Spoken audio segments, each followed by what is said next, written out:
শ্রীমদ্ ভগবদ্গীতা অনুবাদ স্বামী রামসুখদাস 15তম অধ্যায়ের 5ম শ্লোক। নির্মাণ মহা জিত সঙ্গদোষা অধ্যাত্মনিত্যা বিনিমৃত্ত কামাহ দ্বন্দ্বৈর্বিমুক্তাঃ সুখ দুঃখ সঙ্গৈর্গচ্ছন্ত মূঢ়া পদমব্যয়ং।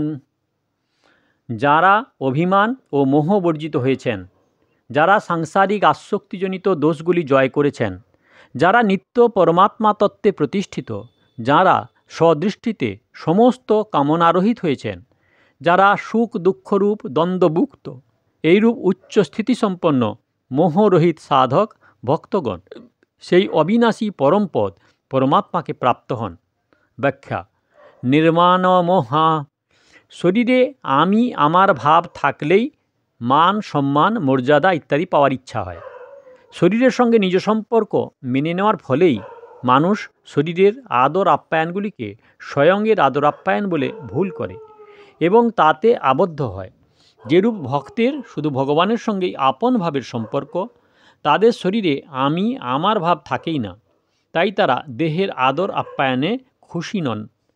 একমাত্র ভগবানের শরণাগত হলে যখন তাদের শরীরের প্রতি মোহ থাকে না, তাহলে মান সম্মানের ইচ্ছা আর কি করে থাকবে? একমাত্র ভগবানের উদ্দেশ্য হওয়ায় এবং শুধু ভগবানের শরণ পরায়ণ হওয়ায় সেই ভক্তগণ সংসার থেকে বিমুখ হন। অতএব তাঁদের মধ্যে কোনো সাংসারিক আসক্তি থাকে না। জিত সঙ্গদোষাঃ, ভগবানের আকর্ষণকে প্রেম এবং সংসারের আকর্ষণকে আসক্তি বলা হয়। মমতা, আকাঙ্ক্ষা, বাসনা, আশা ইত্যাদি দোষ আসক্তির জন্যই হয়ে থাকে। কেবল ভগবৎপরায়ণ হওয়ায় ভক্তদের সাংসারিক ভোগের আসক্তি থাকে না।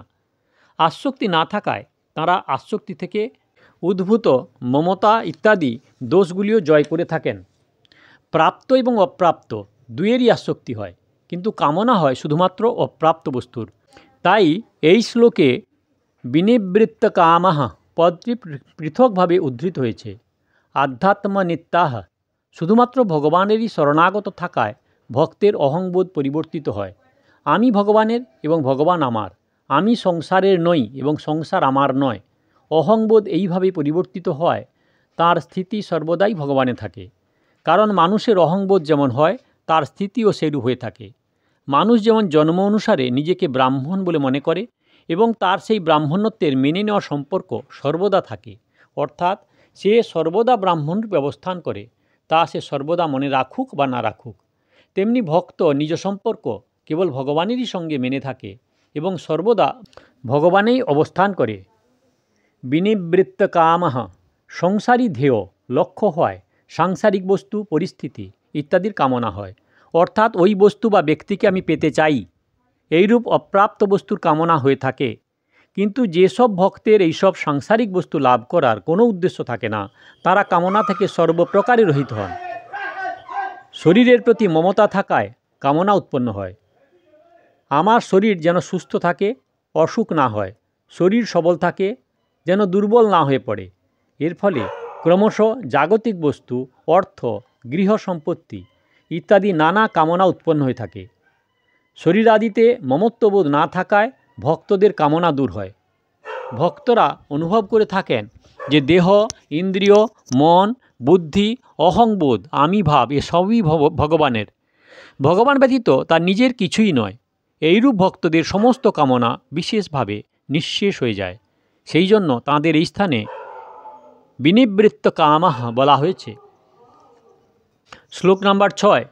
ন তদ্ভাসয়তে সূর্যো ন শশাঙ্কো ন পাবকঃ যদগত্যা ন নিবর্তন্তে তদ্ধাম পরমং মম।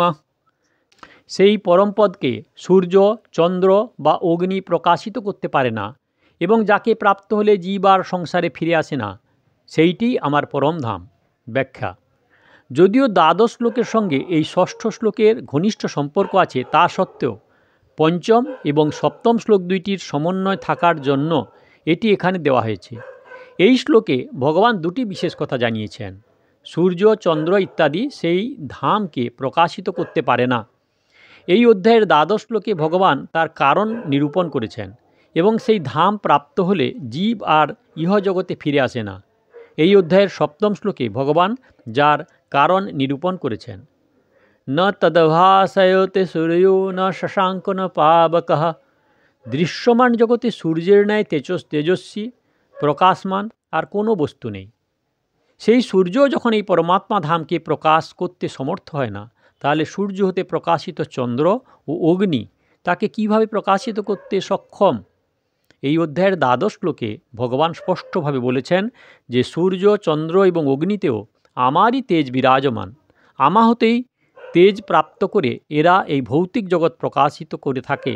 সুতরাং যারা এই পরমাত্মা তত্ত্ব হতে প্রকাশিত পরমধাম পরমাত্মা স্বরূপ, তাদের দ্বারা কিভাবে প্রকাশিত হবে? তাৎপর্য হল এই যে পরমাত্মা তত্ত্ব চেতন এবং সূর্য, চন্দ্র, অগ্নি জড় বস্তু। এই সূর্য, চন্দ্র, অগ্নি ক্রমশ নেত্র, মন এবং বাণীকে প্রকাশিত করে। এই তিনটি নেত্র, মন এবং বাক্য ও জড়। তাই নেত্রের দ্বারা সেই পরমাত্মা তত্ত্বকে দেখা যায় না, মনের দ্বারা তাকে চিন্তা করা যায় না এবং বাণীর দ্বারা তার বর্ণনা করা যায় না।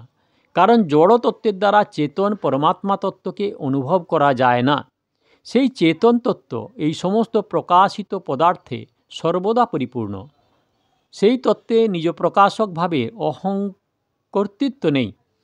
চেতন জীবাত্মাও পরমাত্মার অংশ হয় স্বয়ং প্রকাশ স্বরূপ। সুতরাং একেও জড় পদার্থ প্রকাশিত করতে পারে না। ওই সব জড় পদার্থের প্রয়োজন হলো শুধু জড়ত্বের সঙ্গে সম্পর্ক বিচ্ছিন্ন করানোতে। এখানে একটি ব্যাপার লক্ষ্য করার হলো এই যে সূর্যকে এই স্থানে ভগবান বা দেবতা বলে না দেখে শুধুমাত্র প্রকাশকারী পদার্থ বলে দেখা হয়েছে। তাৎপর্য হল এই যে তেজস তত্ত্বে সূর্য শ্রেষ্ঠ। তাই এখানে শুধু সূর্যের কথা নয়, চন্দ্র ইত্যাদি সমস্ত তেজস তত্ত্বের কথাই বলা হয়েছে। যেমন 10ম অধ্যায়ের 37তম শ্লোকে ভগবান বলেছেন যে বৃষ্ণিবংশীয়দের মধ্যে আমি বাসুদেব। সেখানে বাসুদেবকে ভগবান রূপে বর্ণনা করা হয়নি, তাকে সেখানে বৃষ্ণিবংশের শ্রেষ্ঠ পুরুষ রূপে বর্ণনা করা হয়েছে। যদ গত্তা ন নিবর্তন্তে তদ্ধাম পরমং মম। জীব পরমাত্মার অংশ। সে যতক্ষণ নিজ অংশী পরমাত্মাকে প্রাপ্ত না করে ততক্ষণ তার যাতায়াত দূর হয় না। নদীর জল যেমন তার অংশী সমুদ্রের সঙ্গে মিললেই স্থিতি লাভ করে, তেমনি জীব তার অংশী পরমাত্মার সঙ্গে মিলনেই প্রকৃত স্থায়ী শান্তি লাভ করে। জীব প্রকৃতপক্ষে পরমাত্মার সঙ্গে অভিন্ন, কিন্তু জাগতিক মেনে নেওয়া আসক্তিবশত তাকে উচ্চ নীচ যোনিতে জন্মগ্রহণ করতে হয়। এখানে পরম ধাম কথাটি পরমাত্মার ধাম এবং পরমাত্মা উভয়েরই বাচক। পরম ধাম হল প্রকাশ স্বরূপ।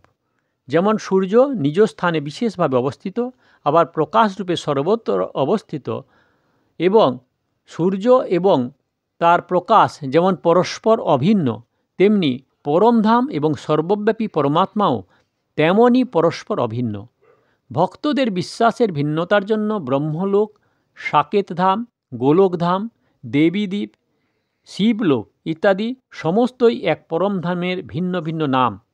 এই পরমধাম চেতন জ্ঞান স্বরূপ, প্রকাশ স্বরূপ এবং পরমাত্মা স্বরূপ। এই অবিনাশী পরমপদ আত্মরূপে সর্বত্র সমান রূপে পরিব্যাপ্ত। সুতরাং আমরা স্বরূপত সেই পরমপদেই অবস্থিত, কিন্তু জড়ের বা শরীর ইত্যাদির সঙ্গে তাদাত্ম্য, মমতা এবং কামনা থাকায় আমাদের তার প্রাপ্তি অথবা এত নিজ স্বাভাবিক স্থিতি অনুভূত হয় না।